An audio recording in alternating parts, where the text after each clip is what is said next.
That was my part 2 assignment demo for ASE. I have finished just the part 1 extra marks demo, which I will be uploading as a link over here. I will fill in these when I will be submitting it. And moving on to the number of commits, I will do that as well.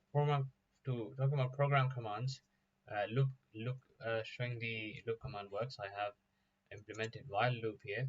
I can quickly show you that. So let me show you while loop 20 where 50, and so as you can see that works perfectly. And if I want to show the unit, if I want to show how I implement loop, so if you see this function parse, so when I basically typing these commands here while loop, and when I run this, series of a series of functions are invoked, starting from this one over here. Where is it? Yeah, multi-line command, because as this is a multi-line command dot text area, it will go over here and it will basically initialize this list, and then it will parse from this the dot text value from here, which is this, and it will add all of these into the storage of variables. Storage of variables is basically a dictionary where basically all the commands will be all the commands and their variables. If there are variables, they will be uh, saved over there. So, and we'll check, and then a for loop will be invoked, in which it will check what is these commands, and if it finds out if it's a command while loop which has its own class, if I can show you that, their own class is accepting the command loop and the loop count. If it's that, it will invoke the code over here. It will start the loop index at I plus 1, basically where the command starts, which is over here. And starting from I plus 1, I plus 1 means that as this is the first line of the command, then it will start the loop from here and it will keep on going for 20 times. And it will end it until it finds the end keyword, as it is this one over there. Yeah, so it will basically split the command line into different objects and remove any empty entries over there. And it will start the counter loop, which will basically starts from the loop start index, which is this one, square 50, and it will keep looping until it reaches the count of the loop, basically, which is 20 in this case. And once that's done, it will basically run the command here. It will invoke the run command option here, and it will go into command generator and run the command over here, which is this one here. And based on which shape it got, it will invoke the drawing of that shape over there. And how does this happen? You must be asking, how does this happen behind the scenes, which is, you should go to the parser class. In the parser class, again, it creates a new list of commands. It will split all these all these lines into individual user input split lines, and it will loop through them. Once it starts looping, it will look, this for each loop will look if it's matching any of these. Is it a loop? Is it a end command? Is it a draw shapes with variables like square, x, or anything like that? Is it a variable command like v or x, which we'll be seeing in some time? So look it through that, and in our case, it will find out it's a parse while, and it will basically invoke that function on input line basically, and when it finds it, this one while loop. And what's parse while doing here is simple. Parse while just splits the input line, and it will basically check what is the command, what is the loop count of it, and if it is a while loop action from the enums. I can show you the enums. In the enums, I have it here, while loop. And it's a checking from that. So basically, a very simple application. It's a very simple function. Just checking if it's a while loop action from the enums, and and it's basically parsing the count, which is 20, as it's in a string format. It'll pass it into integer format, just so that the loop can run. And where is the loop running? The loop is running over here. All right, that was while loop. Showing you its unit test. Let me show you the unit test for this. So I can show you the unit test. Well, the unit test. Yeah, the part 2 unit test. I have done the past while loops unit test. Basically, very simple. Just trying to find out if it's a while loop in this, if it's a rectangle in the command, and if I run it, it runs as well.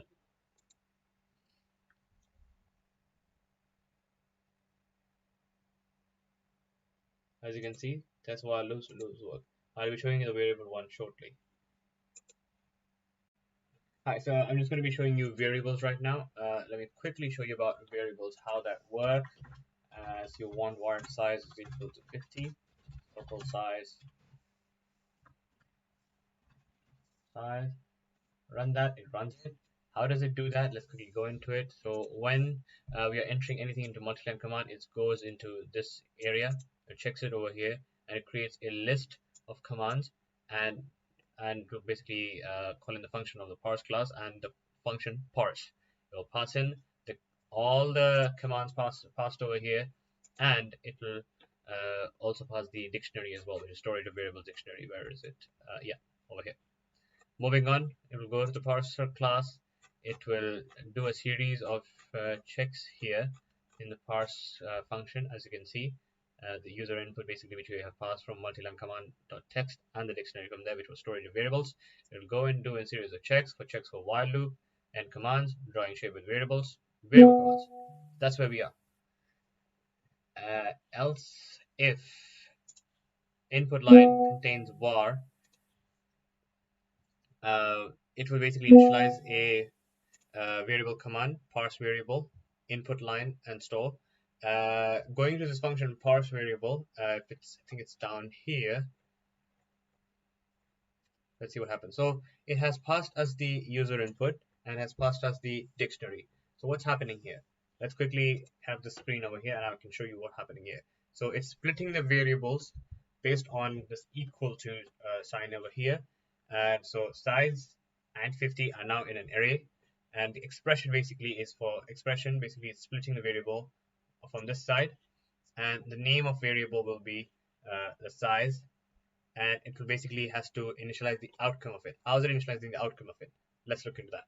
So it calls a function. It basically runs a loop for each on the key value pair, as dictionary is a key value pair in the variable store. Dictionary passed here from there over here, and what it does is in that in this expression, it says if it contains the key, okay, you have to basically replace the value with the key. So now the value of value of size will be replaced with 50. So that's why when we call this function, when we call this command circle size, it knows that this is 50 now. So this and how is that happening is with the help of this function, a valid expression, and that's how basically it happens. And it calls the it creates the variable command with the action.var.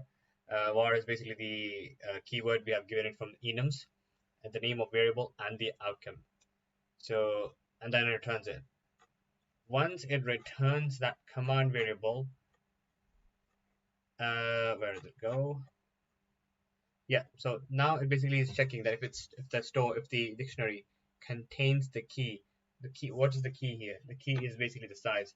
If it contains the key with the variable name size, then just flip them. Okay, flip them. What to flip? The dictionaries in the dictionary it's saved as size, and in the command now it's there as a value of variable. So when we have basically passed the variable command, the value of variable is now 50. Okay, and in the dictionary right now it is as size. So now what we're telling is that flip them up. Okay, and if it's already there, okay, leave it. Then if it's not there, if for example size and 50 are not there, add them. So it basically adds them and returns a command then. That's how basically the variable works. And going into its unit test, as you can see, yeah, we declare the variable as variable x equal 100 and call the function circle x, and we're just doing a set of checks if it's correctly initializing them, and if it's correctly finds out, okay, if the value of x in this case is 100, and if I run that, it will pass. Where did the variable thing go? Let me show. Yeah, variable declaration. As you can see, it declares. It also does the multiple declaration as well. Var x 100, var y is equal to 150. All of that. It works as well, as you just saw. That is variables. All right, let me show you the expressions now. So if I run the expressions, for the expressions, let's go var x is equal to 100, var count, let's say size is equal to x into 2, and I want to draw, okay, let's draw a circle size. Run, it draws like a huge circle. And how does it do that? Let me show you. Going into form, what it does is that it will go into the multi-line command section, code section. It will go into list, creates a list command and calls a parse function on the multi-line command.text like this one, and passes the storage of variables dictionary as well, which we had initialized over here, shown you previously as well. Going to parser class, in the parser function, it loops through the for each, checks the if conditions, which one is a variable one. This is a variable, so it's a basically simple same explanation like the last one for variables. It uses the same function. As you can see here, parse variable uses the same function, uses the same expression. Basically, the expression is the one which actually helps in this case. So it's basically the same. Showing you the testing for it. So the testing for it is basically very simple as well. I call in var x, basically the same thing over there, square size, and I am confirming if size is now 200 as a part, and if I run that as the outcome, sorry, if I run that, it will pass as well. 34 tests are there. 34 to 34 tests pass. That is expressions. Okay, so here we are checking into the while loop with while the loop function with a variable. As you can see, I can draw it again. Here x is equal to 100 while loop x square x and end it. As you can see, it draws that. How does it work? It as I showed you before, it goes into this multi-line command.text. It initializes a parse function. The parse functions go over there, and it goes over here into parser, and in the parse function, it does a bit of checks as I showed previously. And for while loops, I have added two checks here. It checks if it's a variable, if it's loops, if it has a I've added a regular expression that says that if it has a word while in it, then okay, match for this one. And then inside, when it's inside the if block, there are two checks into it, checking for if it's a variable one, like while loop 100, or if it's a the normal number one, like while loop 100, or if it's a variable one, while loop x, and based on that, it will initialize the command object. So we saw this before, and now it's basically, in this case, it's while loop with variables. We're going to while loop with variables. In this, it splits the lines. These lines will be split, and it basically the store dictionary basically is now checking if it contains that key or not, if x is there or not. It checks for that. So in this case, what it does is that it takes the value of x, which is in the dictionary store. It takes a value of x, which is 100 in this case, and it gives the value of count. And based on that value of count, it will now return us the command while loop object, uh, object in which the while loop is checked from the enums and the value of count is passed. And then when it goes back here, it will give that count over here and it will start running the loop. And whatever there is inside the loop, it will initiate. It will basically invoke, which is like the square, and it'll check and it'll loop until it finds the end statement. That's how it is. Let me show you the unit test for this. The unit test for this is simple as well. Where did it go?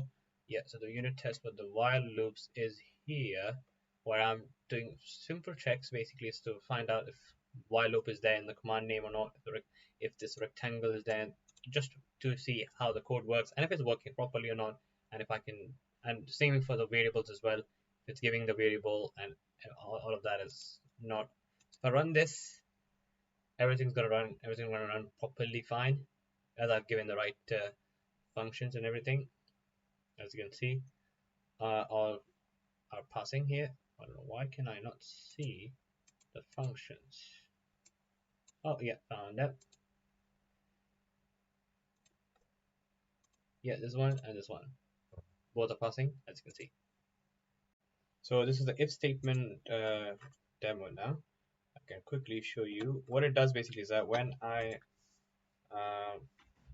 had saved this one, when I run this, basically it draws that for the one line as you want it, and for multiple lines, if I just give another circle, it draws that as well. Let me show you again back here so that you can know that it works with multiple lines. So how does it work? When I click the button run here, it does checks if it's a command line.txt for here, or if it's a multi-line command one, which is here. So if it's here, it will basically go into this try catch block. It will pass this function and it will send it will send these lines to a multi-line command or line text and a dictionary of variables as well.